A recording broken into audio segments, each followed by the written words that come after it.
know, everyone's like, yeah, right, you know, like, really, I'm going to do this work, you know? So I animated it, and everyone likes the animation, you know? And I mean, it perfectly illustrates what form I have in mind, and yet it's low maintenance on the part of the reader, in a way. But the drawback to the animation is that it does it the same way every time. And as if you're a reader and you're encountering the words on the page, obviously, you know, the letters lift off in completely different ways, the words fall out in different order, you find different words if you're really paying attention. And, I mean, but I love the animation, don't get me wrong. But yeah, I had it all written out first.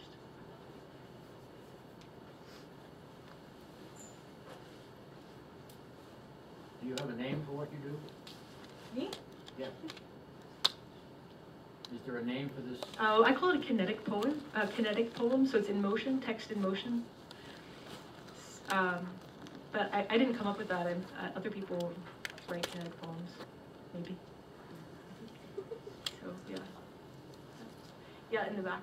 How do you feel you're playing with this form compares to what Matea Harvey did with Modern Life, with the Abecedarian, and how these forms of language games are becoming so popular?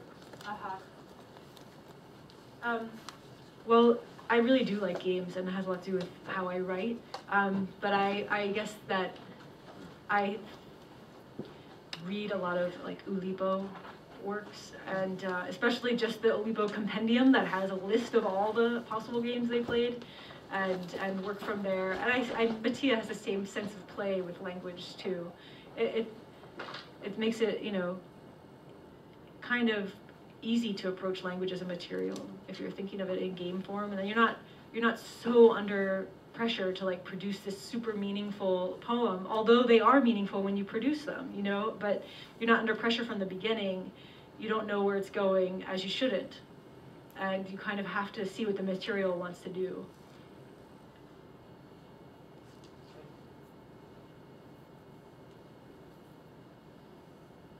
Questions? If not, I want to ask. okay. I want to hear about your new, like, what makes you really excited about your new manuscripts, and like how are they different from one another? You wrote them both at this simultaneously, or like how did that? Yeah. How did you? Well, you know, the book, like most first books, took a really long time.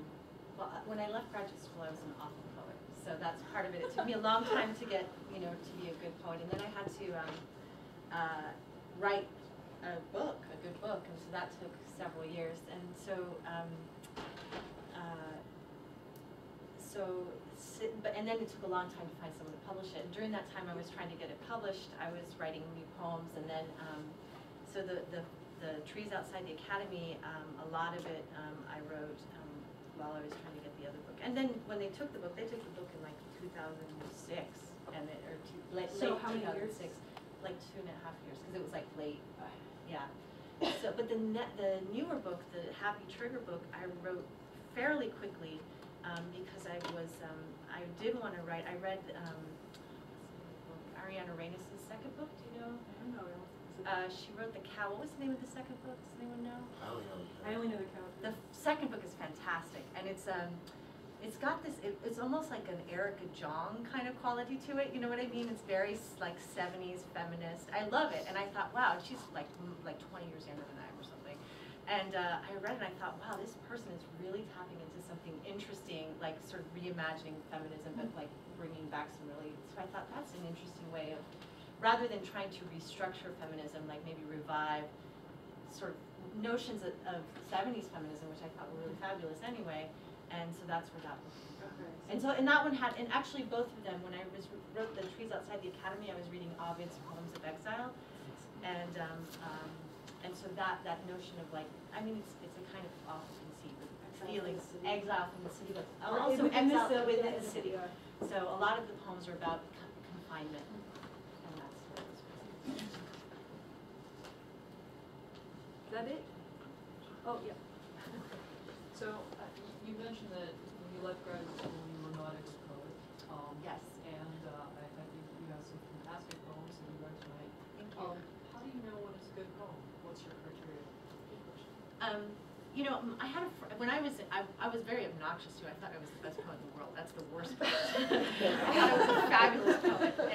Difficult to do. yes, and my ex-husband had a friend who was very smart and very sly, and he said, oh, you know, I heard this on NPR, there was this opera singer, and she's like considered the best opera singer in the world right now. And this critic said that he had seen her before, and that she had not made any kind of impression. And in between the time he had first seen her and between the time that he had, you know, when she became famous, you know, she just worked her ass off, just like, you know, practicing and practicing and practicing and putting in the time. And I think that if you know that you put in the time and done the work, which is reading and writing, you have a little bit more, you know, ethos when you know, put your poem in the world.